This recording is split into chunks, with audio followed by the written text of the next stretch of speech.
주님께서 여러분과 함께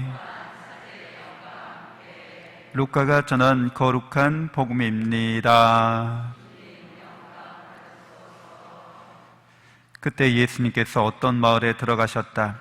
그러자 마르타라는 여자가 예수님을 자기 집으로 모셔드렸다. 마르타에게는 마리아라는 동생이 있었는데 마리아는 주님의 발치에 앉아 그분의 말씀을 듣고 있었다. 그러나 마르타는 갖가지 시중드는 일로 분주하였다. 그래서 예수님께 다가가 주님, 제 동생이 저 혼자 시중들게 내버려 두는데도 보고만 계십니까? 저를 도우라고 동생에게 일러주십시오 하고 말하였다.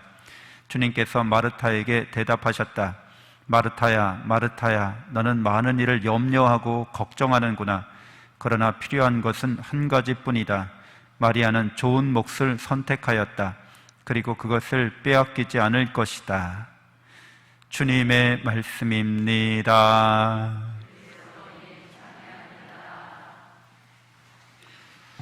참 예수님, 하나님의 복동이 고맙습니다. 고맙습니다. 고맙습니다. 네, 오늘 프란치스코 성인 축일입니다. 프란치스코 성인의 삶에 대해서 여러분이 잘 알고 계시죠? 그분은 아시시에서 태어나시고 그곳에서 자라셨는데, 아시시라는 이태리 중부에 있는 아주 조그만 마을이죠. 소도시입니다. 그래서 그곳에서 제일 잘 나가는 인싸에 속했죠. 그래서 매일 부유한 집안이어서 아버지가 이렇게 아마 옷감 장무역을 이렇게 해가지고 많은 부를 이룬 아주 넉넉한 집안에서 자랐기 때문에 어려움 같은 거 잘 모르고 살았죠. 그리고 기사가 돼서 전쟁터에 나가서 큰 공을 세워서 유명한 사람이 되는 게 목표였어요. 그래서 매일 기사놀이 하고 있는 거죠. 그래서 이번에 어디 전쟁터가 없나 이렇게 찾아다니고. 근데 철부지 망나니 같은 이렇게 아주 곱게 자란 사람은 전쟁터에 나가면 10중 8구 어떻게 돼요? 포로가 됩니다. 옛날에는 잘 차려입은 기사들은 죽이지 않아요.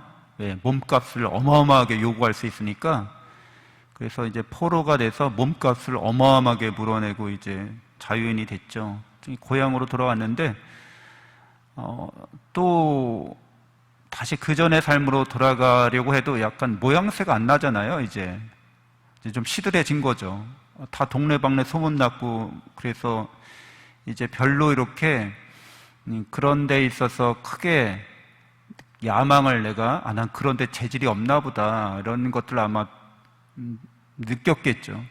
근데 큰 병까지 들어요. 그래가지고 자기가 즐기고 먹고 마시고 하던 이런 모든 삶에 대해서 병들고 나니까 그런 게 하나도 위로가 안 되는 거죠. 그러다가 이제 신앙 체험을 하는 거죠. 하나님 체험을 합니다. 그래서 이제 사람이 이렇게 바뀌게 되죠.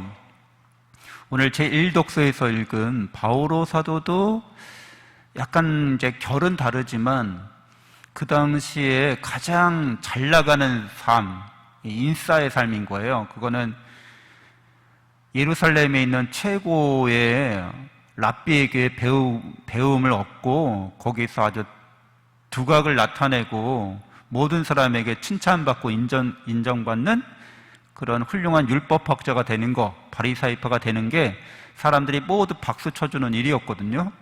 그래서 바오로 사도도 거기 한껏 취해서 가장 열심한 사람으로, 가장 뛰어난 사람으로 그렇게 살아가려고 했어요. 근데 역시 이제 예수님을 만나고 나서는 그 모든 게 다 깨져버리고 맙니다. 그러니까 프란치스코 성인이 꿈꿨던 화려한 기사의 삶, 명예로운 삶, 바오로 사도가 꿈꿨던 인정받는 삶, 이게 다 풍지박산되고 만 거죠. 예수님 만나고 나서 새로운 사람이 됩니다. 성인들 중에 이런 분들이 많죠. 아우구스티노 성인도 역시 마찬가지입니다. 북아프리아 카르타고에서 아주 유명한 사람으로서 학원, 요즘 말로 말하면 학원 일타 강사 그런 역할을 했죠. 수학을 가르치면서 유명한, 또 나중에는 로마로까지 초빙돼서 황실 교사가 돼요. 아주 성공 가도를 달리는 전도 유망한 사람이었는데 예수님을 만나고 나서 다 버립니다. 그런 것들이 다 아무짝에도 쓸모없다는 걸 깨닫게 된 거죠. 우리 같은 보통 사람들은 좀 이해하기 어렵지만 오늘 복음에도 나오는데 많은 일을 걱정하고 염려하는데 진짜 필요한 일은 한 가지뿐이라는 거예요. 영원한 생명과 행복을 얻는 그것을 마리아가 선택했고 그걸 절대 빼앗기지 않을 거라는 거죠. 우리가 추구하고 있는 것들을 이렇게 살펴보면 프란치스코 성인이나 바오로 사도나 아우구스티노 성인이나 그런 모든 생각들이 있잖아요. 이렇게 하는 게 행복한 삶이고 성공한 삶이야 라는 그 생각이 있어요. 이게 본래부터 자기 생각이 아니에요. 주어진 거지. 그 사회가 그런 생각을 집어넣어 준 거죠. 그리고 사회가 그런 삶을 요구하는 거죠. 그러니까 내가 진짜 살고 싶어서 그렇게 사는 게 아니라 다른 사람들이 다 그게 성공한 인생이고 다 그게 행복한 삶이라고 그렇게 다 욕망을 하고 있고 그렇게 밀어가니까 나도 그냥 덩달아서 그렇게 살고 있을 뿐이죠. 뭐가 진짜 행복인지 뭐가 진짜 성공인지는 확실하지 않지만 많은 사람들이 그걸 그렇게 하니까 쫓아갔던 거예요. 그래서 실제로는 이런 사회라고 하는, 우리가 한국 사회에 살고 있고 또 프란치스코 성인은 그 중세 사회에 살고 있잖아요. 거기에서 사회가 제시하는 그 성공적인 행복한 사람의 이미지가 있는 거죠. 근데 그 사회가 그렇게 제시할 때는 사실 누구도 그런 삶을 어떤 계획을 갖고 의도를 갖고 이렇게 제시하는 건 아니에요. 그냥 많은 사람들이 그렇게 생각할 뿐인 거죠. 근거도 없고 이유도 없어요. 그냥 그렇게 사는 게 좋다고 생각할 뿐인데 깊게 생각하지 않은 거죠. 그래서 우리는 우리가 생각하는 대로 우리 자신을 그렇게 경험을 통해서 이 사회 안에서 그런 삶을 추구하려고 노력하지만 사실 우리 생각도 아니고 사회도 어떤 근거가 있어서 그렇지 그런 삶을 우리한테 제시하는 건 아니라는 거죠.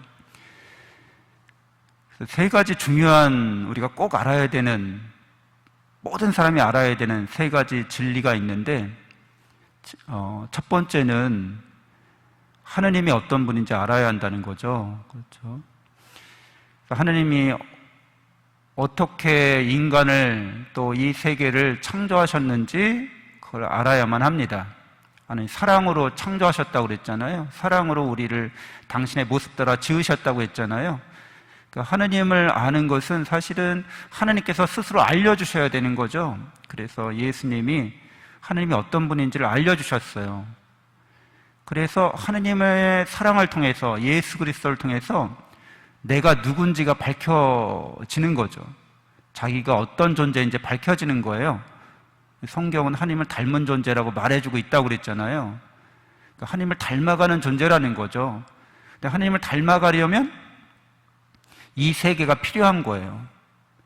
이렇게 우리 눈에 보이고 오감으로 만져지고 감각될 수 있는 이 세계가 필요한 겁니다.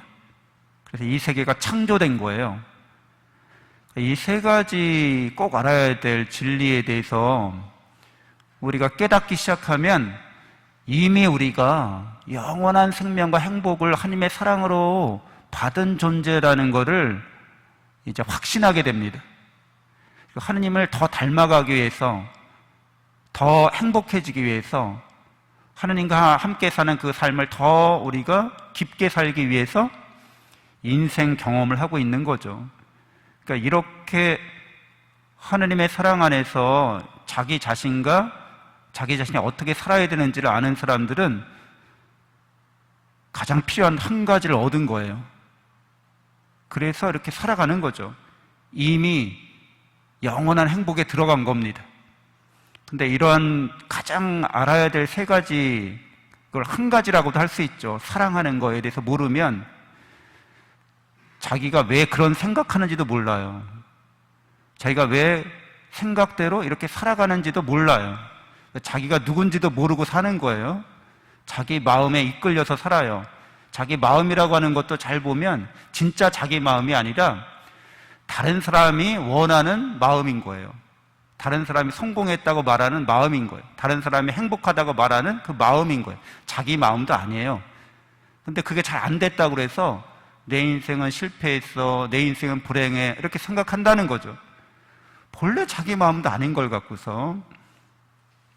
그러니까 진짜 자기 마음은 하느님의 사랑 안에 있을 때만 자기 마음이 드러나요. 그래서 마음에 대해서는 여러분들이 괴롭고 좀 힘들고 이럴 때 아주 어둡고 무거운 마음이 생기잖아요. 그렇죠? 근데 그 어둡고 무거운 마음도 계속 그 마음이 있었던 것도 아니고 있을 것도 아니에요. 지금 그런 거죠. 근데 지금 내 마음이 아주 어둡고 무거워. 근데 그 마음이라는 것도 여러분 잘 아시는 것처럼 체험해 보셨겠지만 한순간에 사라지기도 합니다. 갑자기 그 마음이 더 이상 생각이 뚝 끊겨서 그 마음이 안 나타날 수도 있다는 거예요. 그게 진짜 마음의 성격이에요. 마음이라고 하는 게 계속해서 어제도 오늘도 내일도 그 마음이 계속 유지되는 게 아니고, 그 마음이라고 하는 것들은 우리의 생각으로 만들어진 건데 그게 내 생각도 아닐 수도 있다는 거예요. 그리고 한 생각이 다른 생각이 갑자기 들어와서 그 전에 있던 마음을 싹 바꿔버리기도 한다는 거예요. 그러니까 너무 마음에 현혹될 필요가 없다는 거죠. 중요한 거는 우리 자신이 하나님의 영원한 사랑을 받고 있다는 거예요. 그 영원한 사랑 안에서만 내 마음을 내가 정확히 알 수 있다는 거예요. 그게 정말 내 마음으로서 내 마음을 어떻게 만들어 가야 될지, 내 마음을 어떻게 다스려야 될지 하나님의 사랑 안에서만 그 답을 알게 돼요. 해답을 알게 되는 거죠. 영원한 생명과 행복을 내가 받아 누리고 있다고 하는 그 믿음으로부터 내 마음을 잘 그렇게 만들어 갈 수 있는 거죠. 하나님의 사랑을 모르고 내가 어떤 존재인지 모르면 내 마음, 내가 만든 마음도 아닌데 그 마음에 이끌려서 내 인생을 잘 못 삽니다. 어떻게 살아야 될지 모르는 사람이 되는 거죠. 그래서 철학적인 말이긴 한데 자크 라캉이라는 사람이 그런 얘기를 했어요. 우리는 타인이 욕망하는 것을 욕망하면서 산다. 이거예요. 내가 진짜 바라는 것도 아니라는 거예요. 남들이 원하고 바라는 거를 살아가고 있다는 거예요.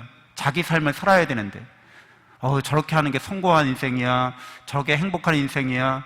실제로 우리 사회에서 성공하고 행복하다고 하는 사람들이 정말 그럴까요? 아니에요. 타인이 원하는 거고 타인이 그렇게 바라봐주는 거지 실제로 그럴 리가 없습니다. 왜냐하면 그 안에 사랑이 없으면 공허하거든요. 허무하거든요. 근데 우리가 믿는 진리는 하느님이 우리를 충만하게 사랑한다는 거예요. 그러니까 이미 우리는 성공하고 이미 우리는 행복한 거죠. 내 마음을 이제 그렇게 만들어가는 일이 우리에게 과제가 됩니다. 이게 미션인 거죠. 우리가 살아가면서 수행해야 되는 거죠. 그래서 성인들의 모든 삶이 사회적으로는 모든 걸 잃은 것처럼 보이죠. 그러나 가장 행복한 사람으로 살아갑니다. 영원한 희망을 간직하면서 살아갑니다. 그래서 모든 사람에게 하느님의 사랑을 드러내고 증거하는 삶이 되죠. 이게 진리의 길입니다. 잠시 눈을 감고 묵상하겠습니다.